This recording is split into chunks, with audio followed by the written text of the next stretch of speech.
اب حضرت ابوبکر صدیق رضی اللہ تعالیٰ عنہ نبی علیہ الصلوۃ والسلام کے ساتھ سفر شروع کر دیا۔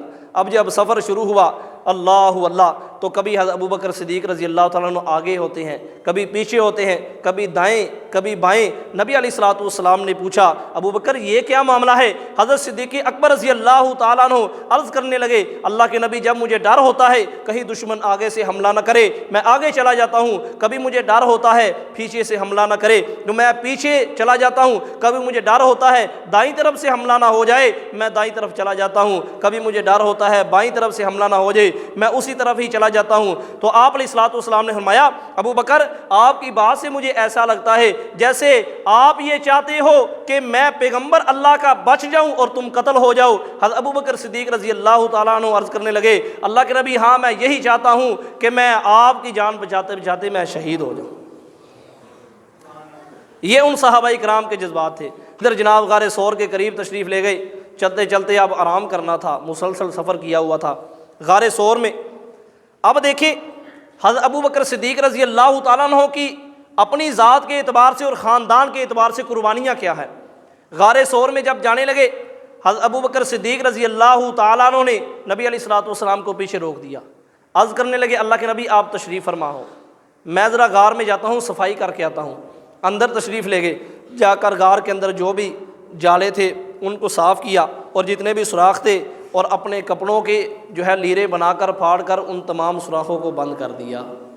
حضرت ابوبکر صدیق رضی اللہ تعالیٰ عنہ نے سارا اہتمام کر کے نبی علیہ الصلوۃ والسلام کو اندر آنے کی دعوت دی، تشریف فرما ہوئے۔ آپ علیہ الصلوۃ والسلام بھی تھکے ہوئے تھے اور آپ علیہ الصلوۃ والسلام کے سر مبارک کو اپنی گود کے اندر رکھا۔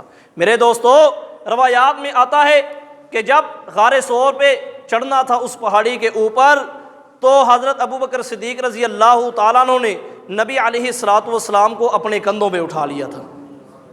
تو غار کے اندر تشریف فرما ہوئے، مبارک گود کے اندر آپ علیہ السلام کا مبارک سر ہے، تو پھر اس وقت اس دھرتی نے دیکھا ہوگا جب ایک مبارک سردار اور مبارک غلام دونوں ساتھ تشریف فرما ہے۔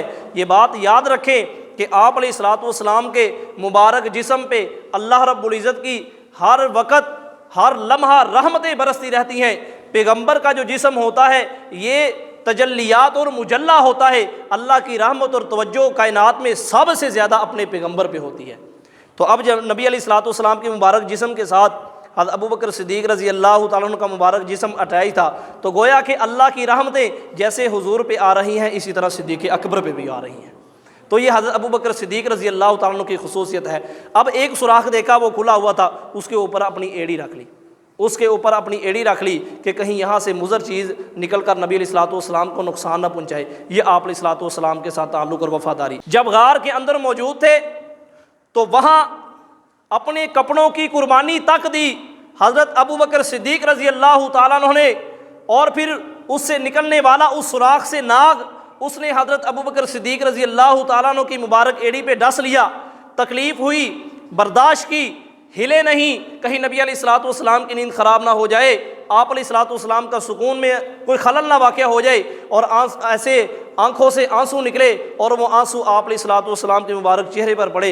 آپ علیہ الصلوۃ والسلام نے آنکھیں کھولی، کہا ابوبکر کیا ہوا؟ عرض کرنے لگے اللہ کے نبی کسی مضر چیز نے ڈس لیا ہے میری ایڑی پہ۔ آپ علیہ الصلوۃ والسلام نے فرمایا ابوبکر ایڑی ذرا ادھر کرو نا۔ آپ علیہ الصلوۃ والسلام نے اپنا مبارک لعاب لگایا، اللہ رب العزت نے حضرت صدیق اکبر کو شفا عطا فرما دی۔ نبی علیہ الصلوۃ والسلام کی خاصیت ہے، حضرت علی رضی اللہ تعالیٰ عنہ کی آنکھیں دکھتی تھیں، اللہ کے نبی نے ان پہ جو ہے وہ لعاب لگایا، اللہ رب العزت نے ان کی اس تکلیف کو دور کر دیا۔ جب حضرت ابوبکر صدیق رضی اللہ تعالیٰ عنہ کی خاصیت اور ان کے خاندان کی خاصیت میں سے ایک یہ ہے کہ اپنے اس تن کی لیروں کو بھی وار دیا نبی علیہ الصلوۃ والسلام کے مبارک قدموں پر۔ میرے دوستو حضرت ابوبکر صدیق رضی اللہ تعالیٰ عنہ کے بیٹے حضرت عبداللہ بن ابی بکر رضی اللہ تعالیٰ عنہ وہ سارا دن قریش کی وہاں باتیں سنتے اور ان کی جتنی بھی خبریں ہوتی وہ لا کر شام کو نبی علیہ الصلوۃ والسلام کی خدمت میں عرض کر دیتے۔ یہ جو خدمت ہے یہ حضرت صدیق اکبر کے بیٹے کو اللہ نے عطا فرمائی۔ اور ادھر سے حضرت اسماء بنت ابی بکر رضی اللہ تعالیٰ عنہ وہ کھانا پکاتی اور کھانا پکا کر نبی علیہ الصلوۃ والسلام کی خدمت میں پیش کرتی ہیں۔ ادھر سے حضرت ابوبکر صدیق رضی اللہ تعالیٰ عنہ کے آزاد کردہ غلام عامر بن فہیرہ رضی اللہ تعالیٰ عنہ وہ سارا دن بکریاں چراتے اور شام کو بکریاں چرانے کے بہانے وہی غار کے پاس تشریف لے جاتے، گویا کہ آپ علیہ الصلوۃ والسلام کی خدمت میں حاضر ہوتے اور آپ علیہ الصلوۃ والسلام ان بکریوں کا دودھ نکال کر پی لیتے۔ تو یہ حضرت صدیق اکبر رضی اللہ تعالیٰ عنہ کے خاندان کی بات ہے۔